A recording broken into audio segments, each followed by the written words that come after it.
Welcome to Coco Studio. समुद्र के बीचों बीच एक छोटा सा द्वीप था, जहां एक अकेला वैज्ञानिक अपनी निजी प्रयोगशाला में रहकर नए नए प्रयोग करता था। वह जीव विज्ञान और आनुवंशिक बदलावों पर शोध कर रहा था।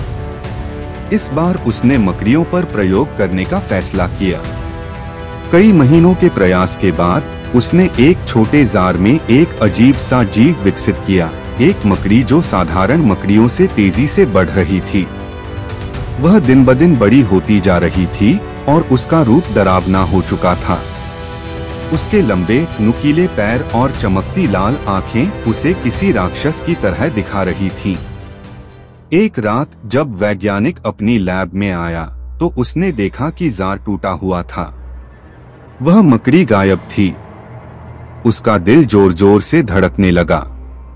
उसे समझ आ गया कि उसने कुछ ऐसा बना लिया है जो बहुत खतरनाक हो सकता है। लेकिन डर और शर्म के कारण उसने किसी को इस बारे में नहीं बताया। कुछ दिनों बाद पूरे द्वीप में अजीब घटनाएं होने लगीं। लोग कहने लगे कि वे अंधेरे में अजीब मकड़ियां देख रहे हैं, बड़ी भयानक और तेजी से बढ़ने वाली। पहले लोगों ने इसे अफवाह समझकर नजरअंदाज कर दिया, लेकिन फिर एक खबर ने सबको हिलाकर रख दिया। कुछ मकड़ियों ने 1-2 साल के बच्चे पर हमला कर दिया और उसे मार दिया। अब पूरा शहर दहशत में था।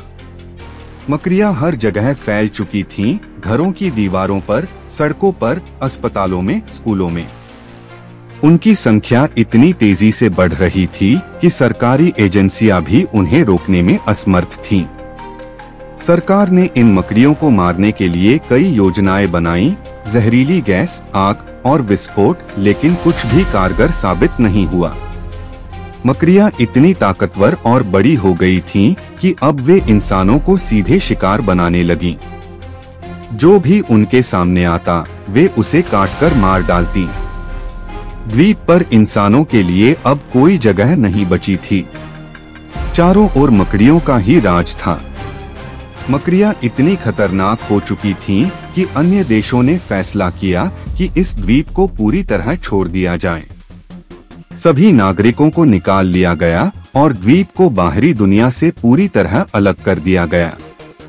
अब यह द्वीप इंसानों का नहीं, बल्कि मकड़ियों का साम्राज्य बन चुका था। एक समय जो जगह विज्ञान का केंद्र थी, अब वह मौत का द्वीप बन चुकी थी।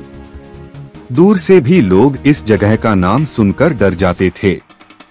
और वैज्ञानिक, वह भी एक दिन मकड़ियों का शिकार बन गया।